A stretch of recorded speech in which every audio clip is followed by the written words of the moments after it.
हम प्रभु परमेश्वर को धन्यवाद देते हैं कि आज की सुंदर सुबह के लिए परमेश्वर ने आज की सुंदर मुझे आपको दी है कि दिन देखने का मौका दिया है।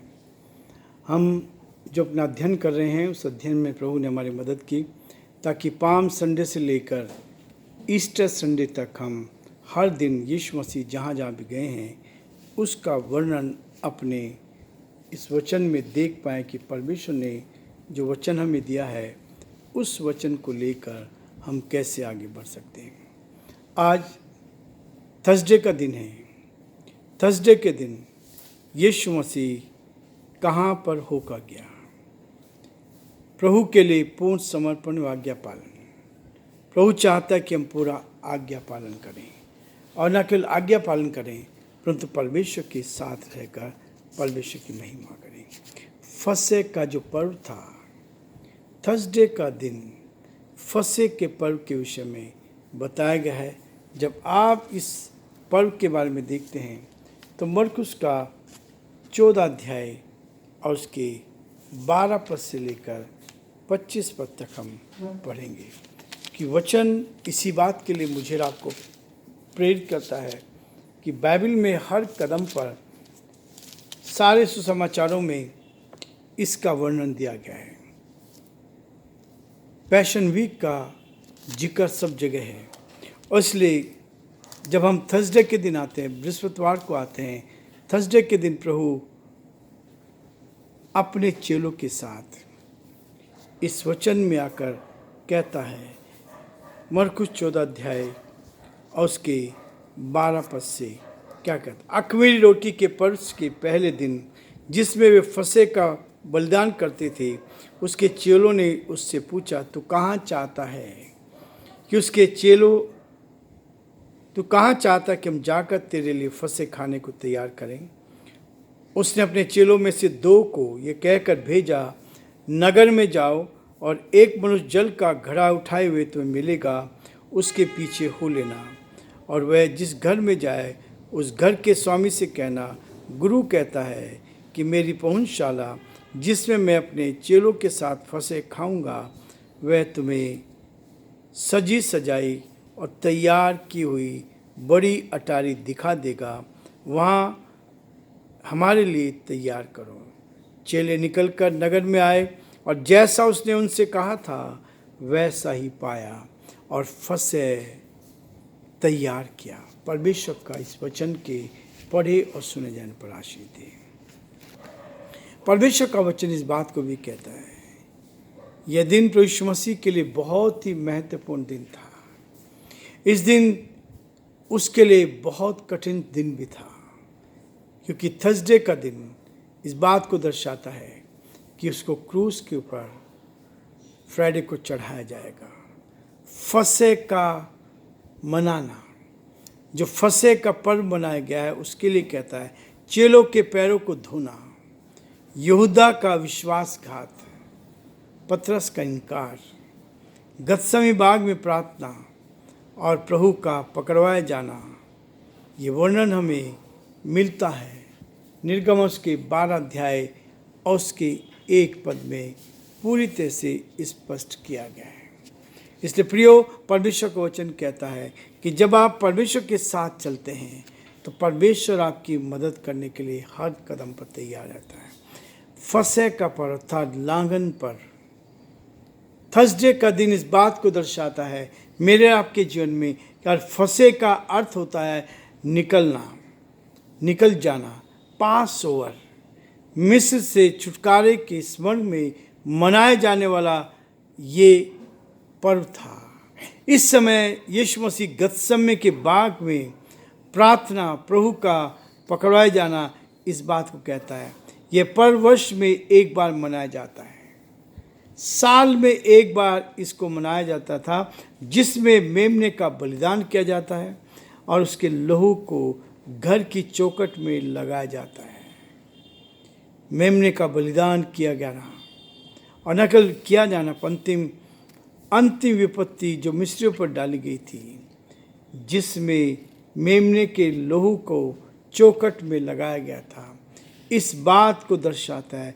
परमेश्वर ने आदेश दिया था जिस घर पर मेमने का लहू होगा वह छोड़ दिया जाएगा, और जिस घर पर लहू नहीं होगा उस घर का पहलौठा बेटा घात किया जाएगा। ये स्पष्ट बात की गई थी, और वही हुआ था। वहाँ मिस्रियों के पहलौठे मारे गए, लेकिन इस्राएलियों के पहलौठे सब बचे। फसह मनाने की विधि, ये विधि निर्गमन उसके 13 अध्याय उसके 4 पद में स्पष्ट बताया गया है। कहता है कि अभी महीना जो था पवित्र महीना हो गया, क्योंकि उस महीने में इस्राएली मिस्र से निकले थे। इस माह की 14 तारीख को सूर्य अस्त होने के समय इस्राएली लोगों को फसह का मेमना मारना चाहिए और खमीरी रोटी नहीं खानी चाहिए। इस बात को स्पष्ट करता है। दूसरे दिन 15 तारीख है, उस दिन से फसह का पर्व शुरू होता है और 7 दिन तक रहता है, परंतु केवल पहला और 7वां दिन ही मुख्य होता है। जो मेमना मारा जाए वह पहले वर्ष का नर और बेदाग हो। यहाँ मेमना ना मिले तो बकरी का बच्चा ले और उसी रात मेमना भूनकर अखमी रोटी और कड़वे साग पात के साथ खा लेना चाहिए। ये परमेश्वर का जीवित वचन है जो हमें बताया जाता है। प्रेरितों काम उसके 2 अध्याय उसके 25 पद में लिखा है, जब बरनबास और शाऊल अपनी सेवा पूरी कर चुके तो यूहन्ना के को जो मरकुस कहलाता है साथ लेकर यरूशलेम को लौटे। प्रियो, परमेश्वर का वचन है जो हमें आगे बढ़ाता है। फसह का पर्व निर्गमन उसका 12 अध्याय 1 से 12 पद में कहता है, फसह के समय हमारे जीवन में प्रभु कहता है, यीशु ने अपना अंतिम भोज अपने चेलों के संग किया। फसह के पर्व के पहले जब यीशु ने जान लिया कि मेरी घड़ी आ पहुंची है कि जगत छोड़कर पिता के पास अपने लोगों से जगत में थे जैसा प्रेम रखता था वैसा ही प्रेम रखता चला गया। यह है यूहन्ना उसका 18 अध्याय 28 पद में कहता है, और वे यीशु को कायफा के पास किले में को ले गए और भोर का समय था, परंतु वे आप किले के भीतर न गए ताकि अशुद्ध ना हो, परंतु फसह खा सकें। इन पदों में हम देखते हैं कि कैसे प्रभु यीशु के को पकड़वाया गया, भोज की तैयारी की गई कि वो इस बात को जाने। शाम 13 या 14 तारीख के 20 से थी, अतः मसीह क्रूस पर उस दिन नहीं चढ़ाया गया जो यहूदियों के पर्व का विशेष दिन था। इसलिए प्रियो, परमेश्वर का वचन है जो आपको और मुझे इस बात के लिए प्रेरित कर देता है ताकि हम प्रभु के साथ आगे बढ़कर प्रभु की महिमा कर सकें। चेलों ने प्रभु की इच्छा को जाना।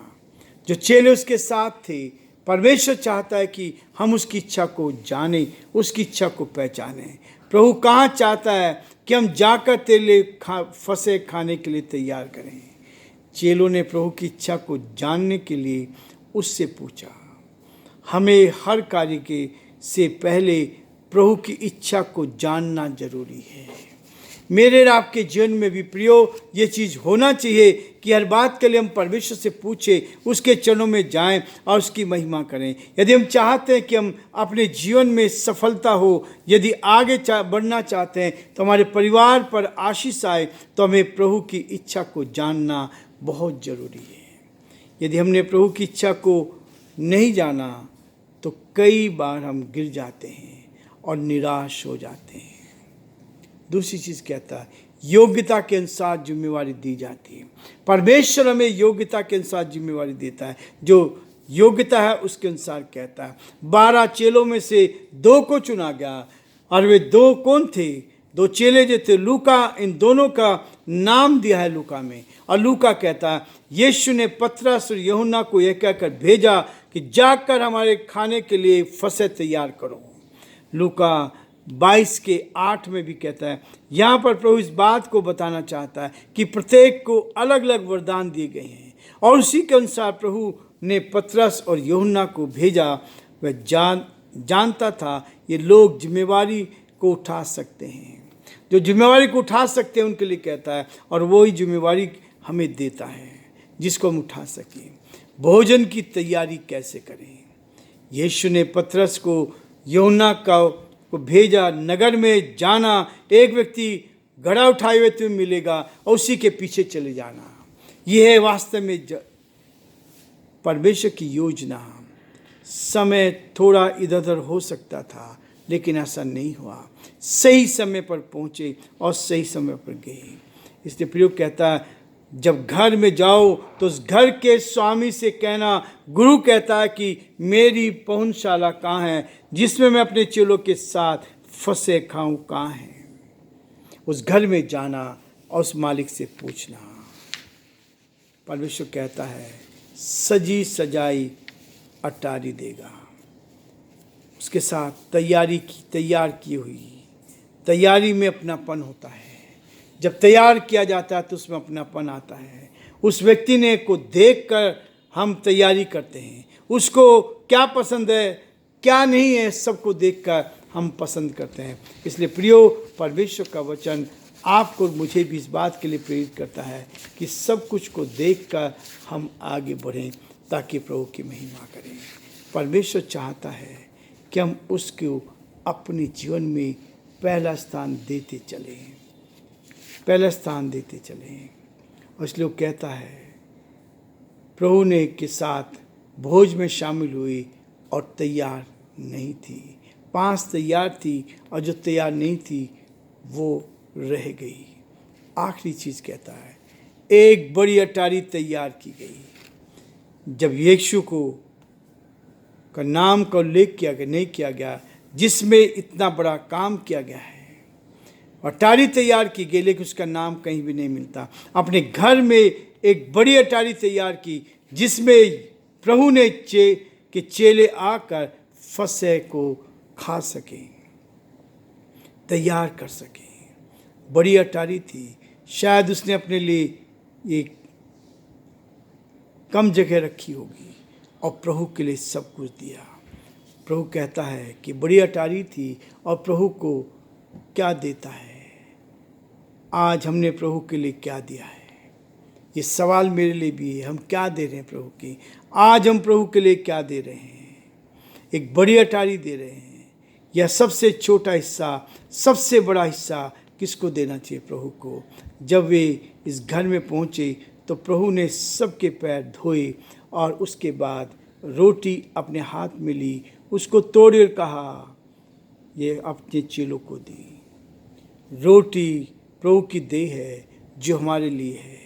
1 कुरिन्थियों 11 अध्याय उसके 23 पद में स्पष्ट किया गया। कटोरा जो है ये हमारे लिए प्यारी है जो प्रभु ने तैयार की। कार्य अपने आप को जांचना है। जब इस प्रभु भोज में शामिल होते अपने आप को जांचना है, प्रभु की देह को पहचानना है। यह है प्रियो परमेश्वर का वचन थर्सडे के दिन मुझे और आपको इस बात के लिए प्रेरित करता है कि हम जब प्रभु की मेज में शामिल होते हैं तो अपने आप को जांचें और परमेश्वर की महिमा करें। आज हम ये रुकेंगे, कल शुक्रवार रहेगा, उसमें हम परमेश्वर की महिमा करेंगे। 7 वाणियाँ दी जाएगी। 7 वाणियाँ अलग अलग भाई बहनों को दी है ताकि वो इन वाणियों पर अपने प्रवचन दे। प्रभु आप सबको बहुत आशीष दे और परमेश्वर का हाथ आप पर और आपके पूरे परिवार पर बना रहे।